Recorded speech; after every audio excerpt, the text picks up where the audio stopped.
What an incredible conversation about the things that we have lined up for the next couple months. Dare I say the next couple years. My brother, I think we have covered a lot of ground in the past 35 minutes. We've talked about so many things. We've talked about so many problems. We've talked about so many struggles that we've been through, hurdles and loops that we've had to loop through. It's funny because one thing that I find interesting is that some people feel sorry for us. Why is that? And what does that mean? The why is one of the harder things to understand because we're not in their shoes, you know? I actually feel the inverse. You know, I feel happy for us and I feel sorry for them. But when you try to place yourself in their shoes and think, why would someone feel sorry for us? When you really sit down and talk to people, what are some of the things that you tell them about? More often than not, you tell them about all the things that we have going on. And not even all the things in detail about what we have going on, but just some of the things that we have going on. And when you say that, yeah, I saw that. When you say that, it's pretty odd because you might tell someone a third or a fourth of all the things that we have to manage on a day-to-day basis. And to them, it sounds like we're trying to accomplish the impossible. However, basically our job on a day in, day out basis is accomplishing the impossible, or trying to figure out a way to at least get close to solutioning it so that the next day comes, we're closer and closer to solving that problem. So listing all these problems, all these issues that we encounter and that we face every single day to people, it sounds like a lot, because it is a lot. And especially for them, it sounds like something that they probably couldn't manage themselves. And when they think about that, they're like, wow, I don't know how you're doing this, because I couldn't do it. I don't know how you're doing this. And it doesn't sound like it's fun. It sounds like a lot of work. It sounds like a lot of pain. It sounds like a lot of turmoil. It sounds like a lot of toiling. Why are you doing this? Why don't you just come over here with me, take a load off, you know, rest up, go to some fun events, some concerts, some plays, some games. Why don't we go out to brunch? Why don't we go out to brunch? Why don't we go to the club, bars, and just hang out for hours and hours and just drink? Let's just hang out. Yeah, let's just hang out. And when you say no to that, it might manifest a level of sorrow or somberness towards a person like myself or a person like you, because they're like, wow, I couldn't do this and this doesn't sound like fun. But what you don't realize is if we were doing this shit for fun, then we would have quit a long time ago. That's true. What's your driving force? What's your driving force? Most people think about shit when it comes to, you know, how much fun am I going to have? How much am I going to enjoy this? How much pleasure do I get out of this? Is it going to be too painful? If it is, I'm not going to try to do it. But if you're trying to acquire any level of success, that's not what you have to build your foundation off of, because it's going to break really, really fast. Because the amount of pleasure, the amount of success, the amount of joy that you get, at least early on, is going to be very, very insignificant. So when people say they may feel sorry for us because we're working so hard, feel sorry all you want. But just know that when we're up there in the building that we eventually want to get to, which is the same way we thought about this building, when we're up there, just like how we thought that we're going to be here one day, just know you can feel sorry for us all you want. But in reality, just like now, we're the ones feeling sorry for you. Man, that was a good one. One thing that I actually enjoy is actually that sort of depressive feeling of isolation that you mentioned. I love that. It occurred to me while you were saying that, because some people aren't going to understand why you feel a certain way and why you like certain things.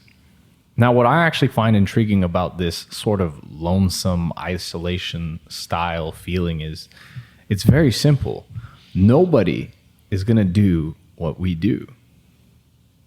And the reason that that's important is they won't experience what we get to experience. Mm-hmm. You need to find a sort of positive light in everything that's negative. If you think that self-isolation and missing out on the clubs and missing out on vacations and social events is a negative thing, I'm here to let you know that it's actually a very positive thing if done for the right reasons. Because while these other people are getting turned, they're getting lit, having a good time, they're with their friends, they're in the social scene, right? They're networking. You're grinding and you're working towards a goal that they can't even see. And you're on a path that they don't even understand, nor could they fathom if they truly tried to. Because if they did, they would be making the actions in accordance with a similar path towards a goal that's analogous to yours. But that not being the case now means that you are on a new level. And they cannot interpret that level.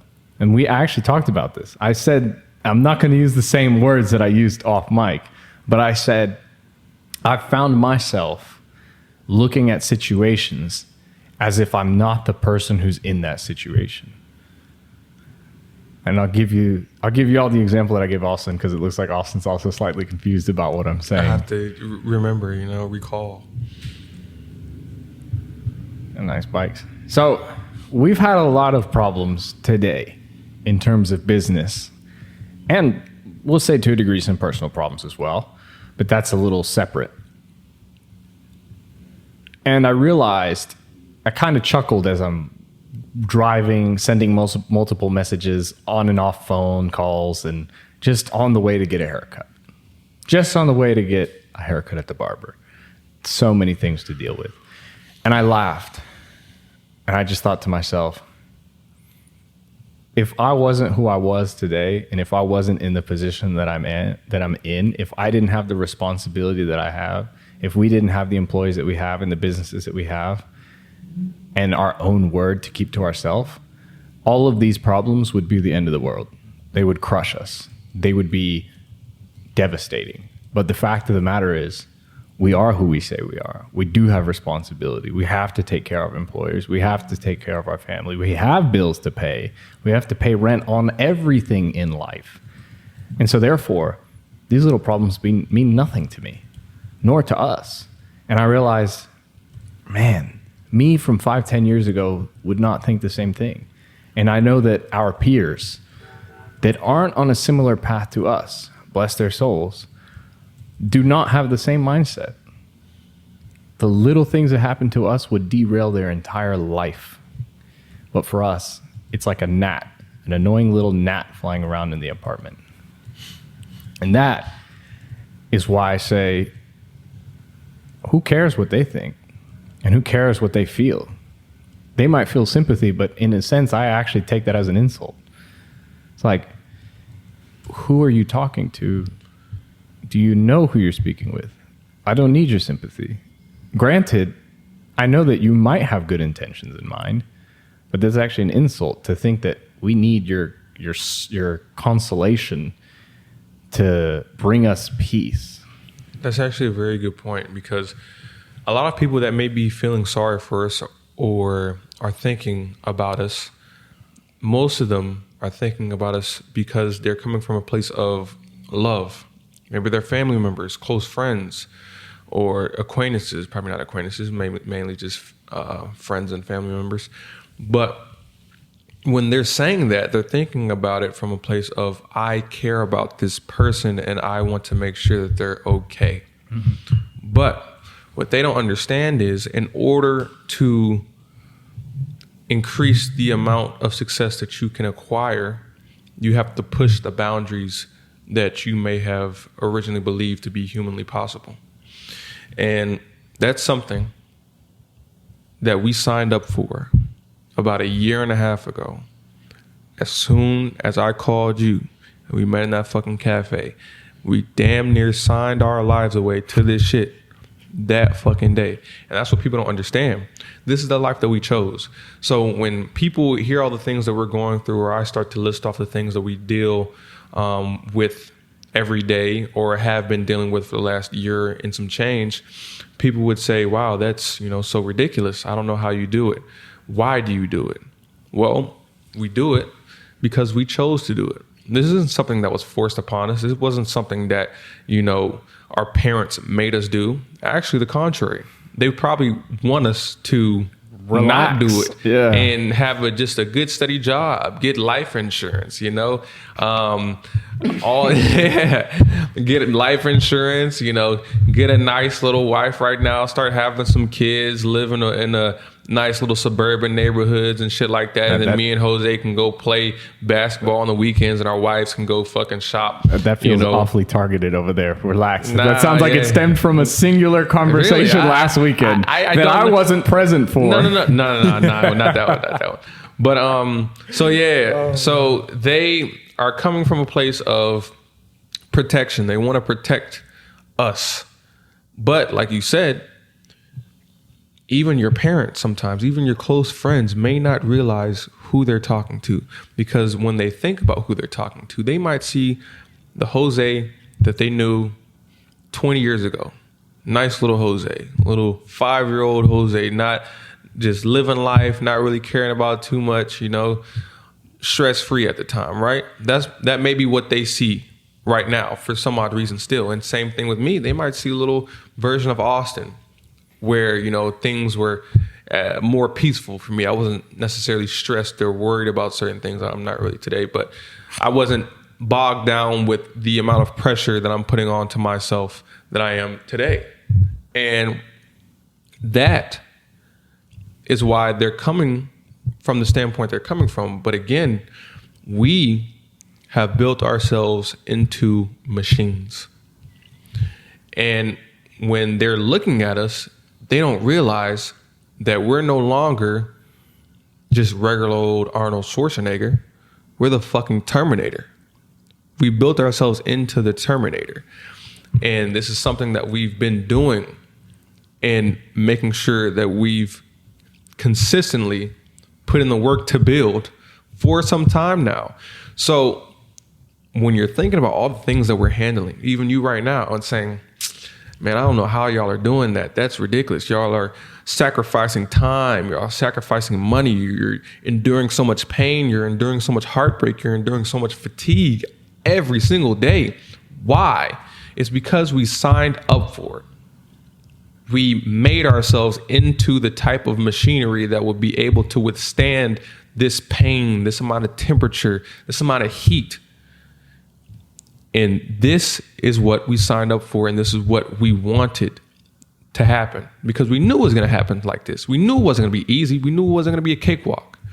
But we know on the other side of this is all the things that we ever wanted and all the things that we ever wanted to be.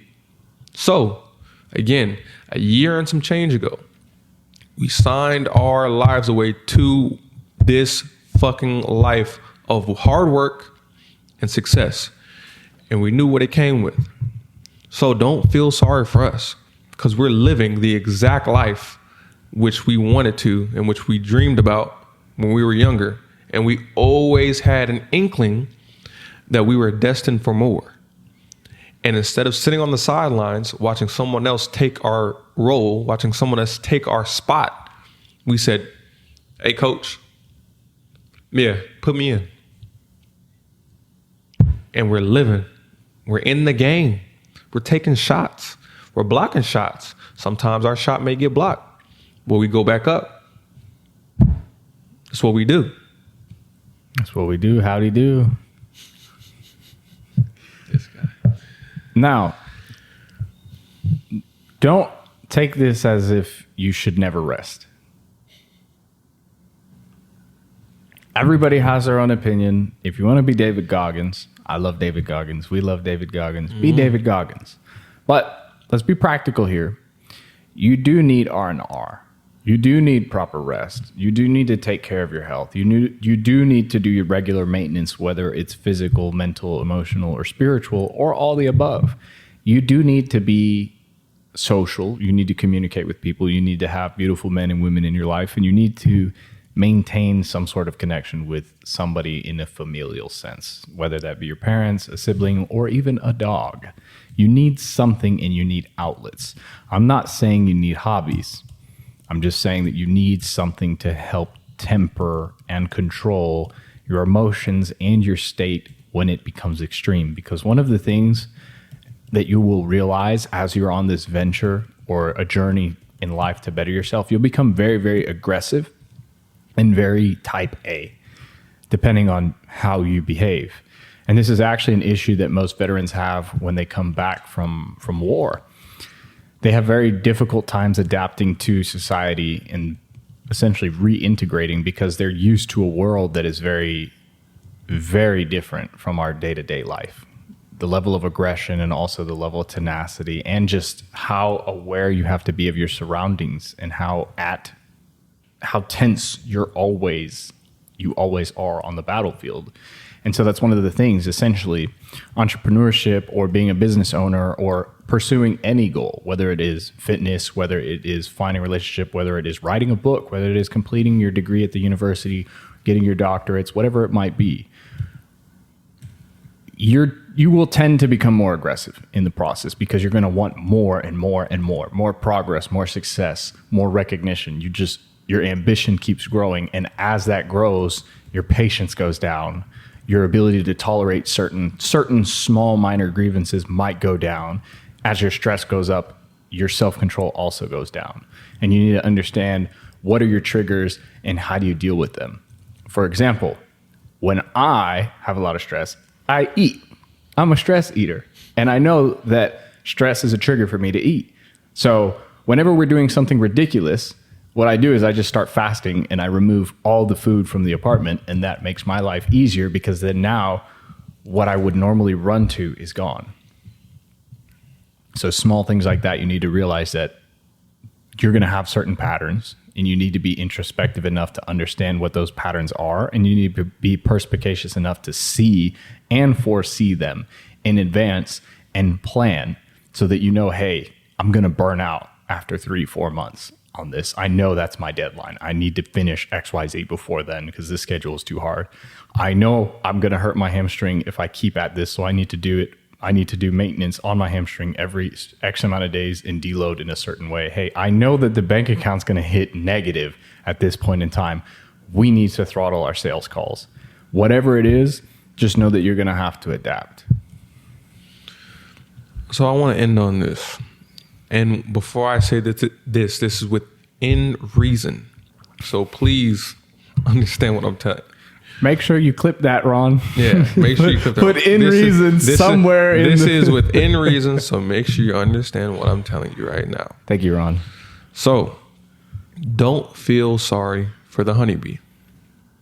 Now, if you look outside, and it's a nice day outside, you might see a honeybee zipping around from flower to flower, going from flower to flower, over here to over here, over there to over there. Busy.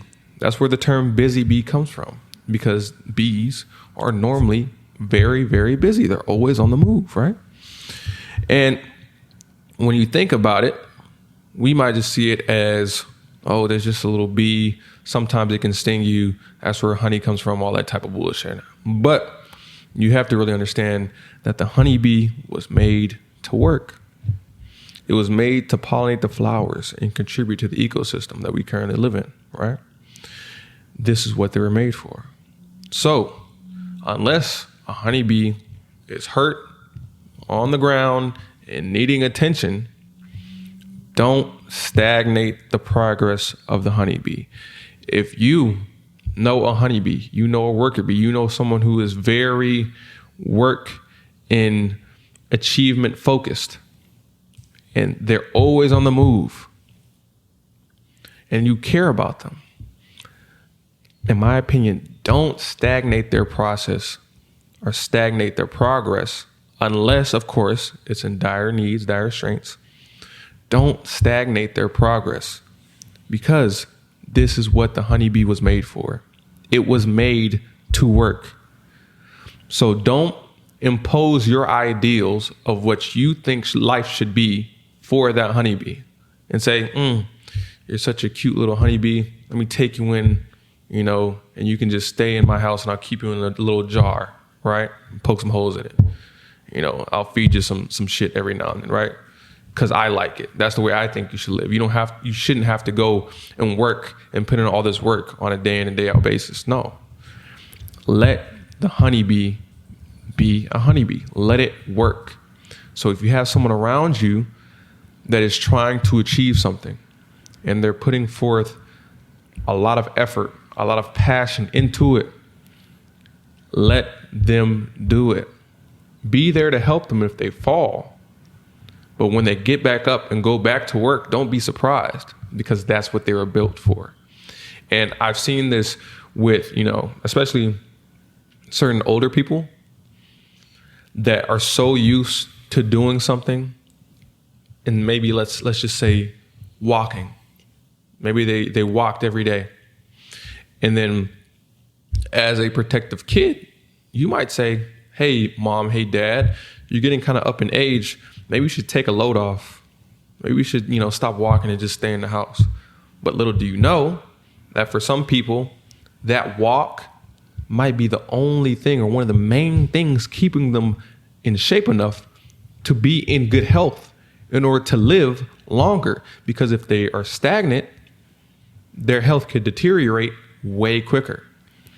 So if you, again, know someone, whether young or old, that's a worker bee, that's a honeybee, let them be, because this is exactly what they were built for. And when they work, they can change the world, just like you may not notice. But the honeybee allows you to be able to look at certain trees, look at certain flowers, and they look beautiful. You have honey because of them. You have a lot of things because the bee is continuously working while you maybe just be watching. So let them work. Let the bees be, man. Let the bees be. The AM Club Podcast. Signing out.